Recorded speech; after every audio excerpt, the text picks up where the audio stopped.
Mike Lowry. I'm Mike Lowry. Gather around, Pure Skill family. This is your boy Sharif, and we're talking about how to get better at whatever it is you're trying to do. Alright, man, you have to take advice. So, I already know I was talking about earlier teaching yourself and doing your own thing. That is important. And I also talked about in that video, you have to have your mentors. Take the advice, do what they're saying.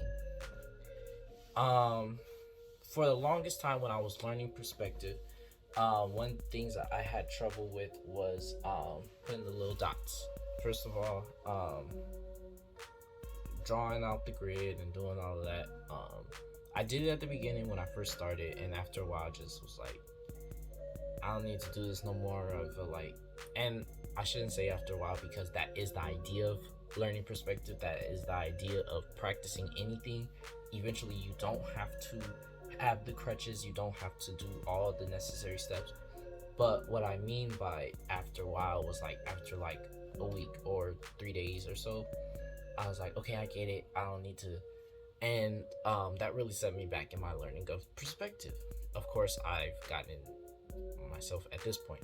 But back then, that was one of the things that I struggled with. And it's like, even those simple things. When you're drawing perspective, if you're not an artist and you're watching this, you draw a line. If you're doing 2 points perspective, you put 2 dots on the line and you draw the perspective based off those dots.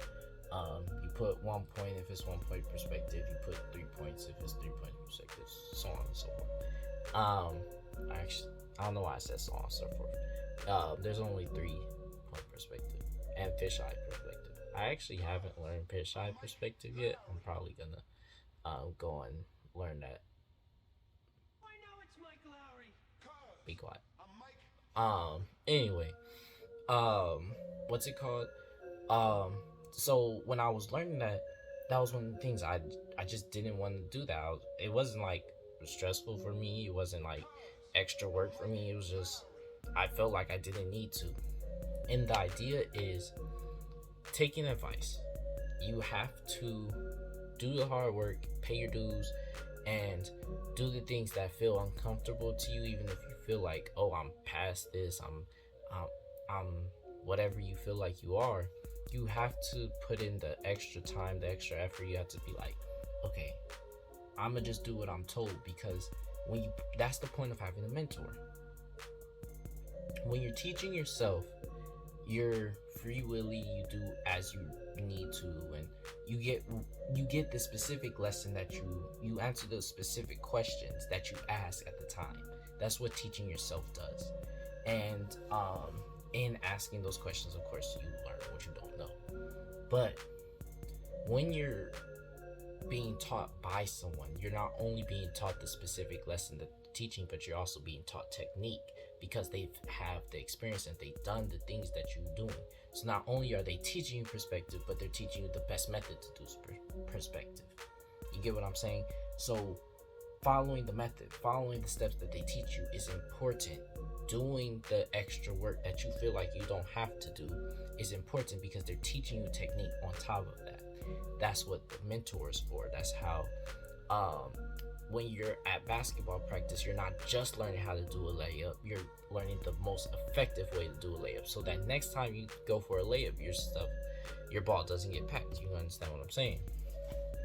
Yeah, because I just did you up the other day.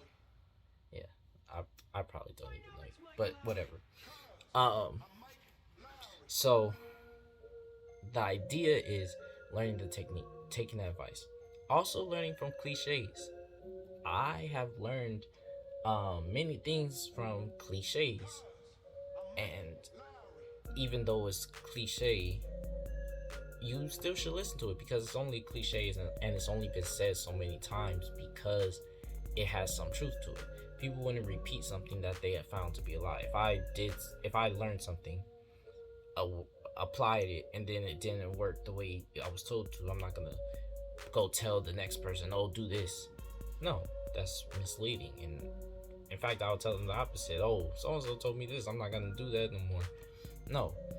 Cliches have only lasted as long as they have because they have been repeated multiple times. because they are true to some extent, and in the way that they are. So you have to learn what the cliche mean, if you hear one, and try and apply it to different things. You can apply it. One of the things I'm thinking of off the top of my head was YouTube is your friend. When before I ever got a phone, I heard that so many times. I heard YouTube is your friend, YouTube is your friend, YouTube is your friend. It became a cliche. When I first got a phone, I was like just watching random stuff on there. I was already into drawing, but I wasn't like super serious about it.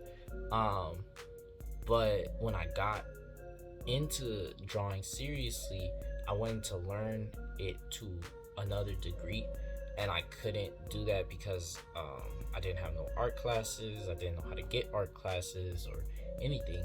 But I remembered YouTube is your friend, and it sounds like a cliche. You guys are sitting here me talk about how I started watching YouTube to learn art, and you guys are like, duh, why wouldn't you use YouTube?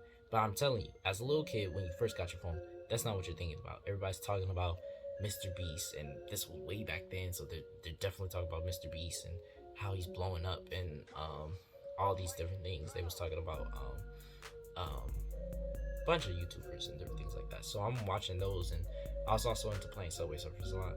I actually still like Subway Surfers. Put in the comments if you still play Subway Surfers. I want to know if that game is dead yet. Well, I know it's dead, but I want to know if there's still players out there. Put in the comments if you play Subway Surfers. And like the video. You gonna comment, but you ain't gonna like the video.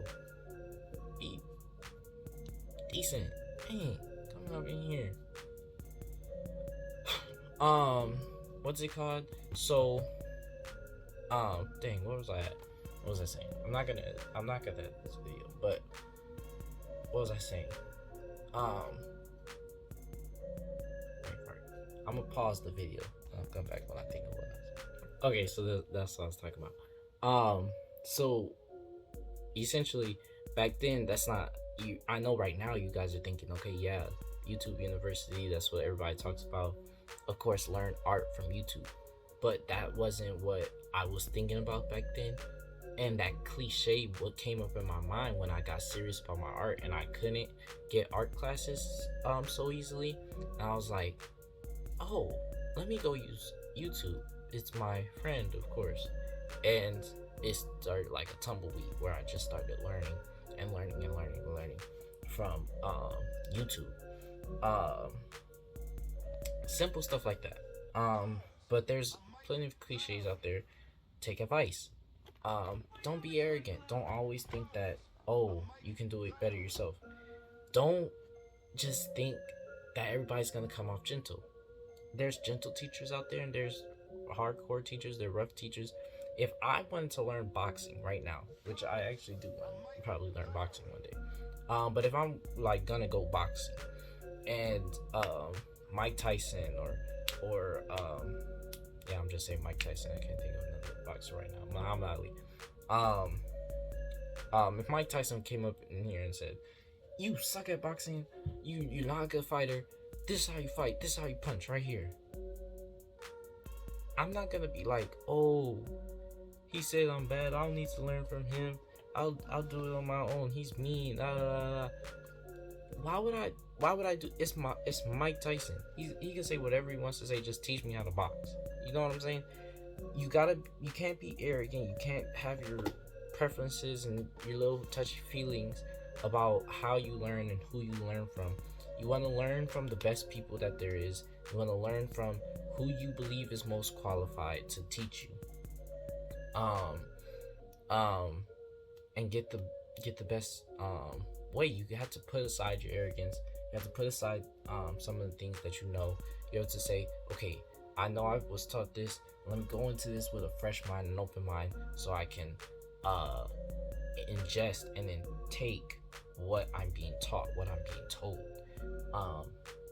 When you go in with a closed mind, like, oh, I already know this much, just teach me after this, then you might miss some of the lesson. You might miss some things because you're like, okay, I'm blocking this out. I already know this much. You understand what I'm saying? I already know right now. I'm literally in a class right now as I'm making this video. I'm in a class, and one of the main things this teacher is talking about teaching us is perspective. And I already know perspective, but I'm going to go into the class with an open mind, with a fresh mind. In fact, I taught myself perspective, so I'm definitely gonna go into this class like, let me learn it from him because he's a professional. He's done it before. I only know what I know. I taught myself, so I could be wrong. So you have to be a humble learner. Take advice.